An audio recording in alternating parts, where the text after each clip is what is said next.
Hello प्यारे दोस्तों, welcome back. और आज हम मौजूद हैं एक और वीडियो के साथ। और हमारी आज की वीडियो का जो क्वेश्चन है वो ये है कि हम जेलस क्यों फील करते हैं, और अगर हम जेलस फील करते हैं तो हम उससे किस तरह से बाहर आ सकते हैं, हम उस जेलसी की फीलिंग को कैसे कंट्रोल कर सकते हैं।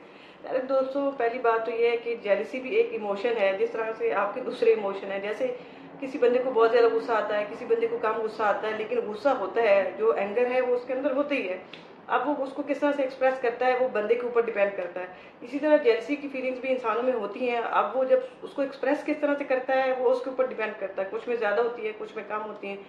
अब हम बात करेंगे जिनमें ये जेलसी की फीलिंग ज़्यादा होती है, उसकी क्या रीज़न होती है। पहले दोस्तों, उसकी दो रीजन होती हैं। पहली रीज़न ये होती है कि आप अपने आप को, आपके अंदर लो सेल्फ स्टीम होती है, आप अपने आप को इन्फीरियर समझते हैं। सो आप कहीं पे भी जाते हैं, आप अपने से बेहतर कोई भी इंसान देखते हैं किसी भी चीज़ में, जो उसको जहाँ पे आपको लगता है कि अगला बंदा आपसे बेहतर है। हो सकता है कोई आपसे दिखने में ज़्यादा हैंडसम हो सकता है कोई दिखने में ज़्यादा टॉल हो, कोई दिखने में या फिजिकली अपेयरेंस में आपसे बेहतर हो सकता है कि कोई जो है फाइनेंशियल स्टेटस में आपसे बेहतर हो, कोई आपका एजुकेशन वाइज आपसे बेहतर हो। तो जैसे ही आप किसी ऐसे बंदे के सामने जाते हैं जो आपसे बेहतर होता है किसी भी लिहाज से, तो आप जो है जेलस फील करना शुरू कर देते हैं। और जारी बात है, उसका एक्सप्रेशन हर बंदा जो है डिफरेंट अंदाज में करता है। कुछ आपके ऊपर तनकीद करके करते हैं, कुछ डिफरेंट अंदाज में करते हैं, कुछ आपके अगेंस्ट जो है वो स्कीमिंग करके करते हैं। हर बंदे का अपना वे है एक्सप्रेशन का। अब दूसरी चीज जो होती है जिसकी वजह से जेलसी होती है, सम टाइम जैसे आपका एहसास कमतरी है या आपका अपने आप को इन्फीरियर फील करते हैं, इसी तरह से सम टाइम आप अपने आप को सुपीरियर फील करते हैं। आपका सेल्फ स्टीम बहुत हाई होता है और अपने आप को सुपीरियर फील करते हैं और आपको अटेंशन की आदत हो जाती है। यानी आपकी पर्सनैलिटी जो होती है वो अटेंशन सीकिंग तरह की होती है कि आप जहाँ पे भी जाते हैं लोग आपको, आप सेंटर ऑफ अटेंशन होते हैं।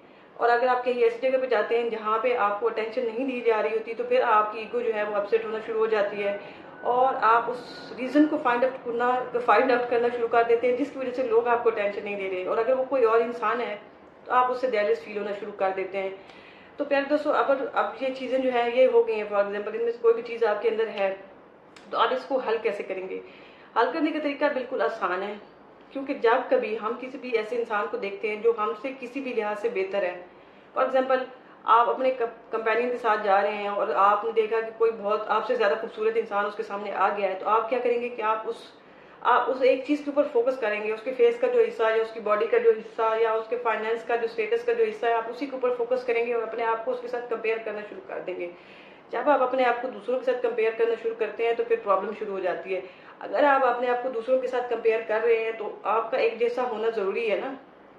लेकिन हम क्या करते हैं, हम सिर्फ उस एक स्पेसिफिक एरिया को ही कंपेयर कर रहे होते हैं। फॉर एग्जाम्पल, अगर कोई हमसे ज़्यादा टॉल है तो हम यही देख रहे होते हैं, अपनी हाइट ही अपने माइंड में उसके साथ मेजर कर रहे होते हैं। या उसका स्टेटस हमसे बेहतर है तो हम स्टेटस को ही देख रहे होते हैं। अगर एजुकेशन बेहतर है तो हम एजुकेशन को ही देख रहे होते हैं, जिसकी वजह से हम उससे जेलस फील कर रहे होते हैं। हम ओवरऑल उसकी पर्सनैलिटी नहीं देख रहे होते। हो सकता है कि बहुत सारी ऐसी चीज़ें हों उसके अंदर जिनमें आप उससे बेहतर हैं, लेकिन आप टू फोकस होते हैं उस चीज़ के ऊपर जो आप में कम होती है और उसमें ज़्यादा होती है। और आपके अंदर ये खौफ होता है कि आपके कंपेनियन जो है वो आपको कहीं छोड़ के उसके साथ ना चला जाए, या आपको कोई जॉब है तो वो अगले बंदे को ना मिल जाए। तो वो जो आपका खौफ होता है ना, वो आपको इस जेलसी को बढ़ा देता है और आप उसका एक्सप्रेशन जो है वो डिफरेंट वे में करते हैं। तो आपको जब भी ऐसी सूरत हाल होती है तो आप पिक्चर को एज अ होल देखकर करें और अपने आप को दूसरों के साथ कंपेयर करना बंद कर दें, क्योंकि हर इंसान यूनिक होता है और डिफरेंट होता है। आप उसको दूसरे के साथ कंपेयर नहीं कर सकते। हाँ, कोई किसी चीज़ में बेहतर है, कोई किसी चीज़ में बेहतर है, तो कंपैरिजन बंद करें और किसी एक चीज़ के ऊपर बहुत ज़्यादा फोकस ना करें। तो इससे आपकी जो जेलसी की फीलिंग है वो काफ़ी हद तक जो है वो कम हो जाएंगी। मुझे उम्मीद है कि मैंने आपका आंसर किसी हद तक दे दिया होगा। डिटेल के लिए मैं दोबारा एक वीडियो बनाऊंगी, क्योंकि ये इतना बड़ा टॉपिक है कि ये 2 वीडियोज़ में कवर नहीं होगा। अगली वीडियो तक के लिए bye bye and take care.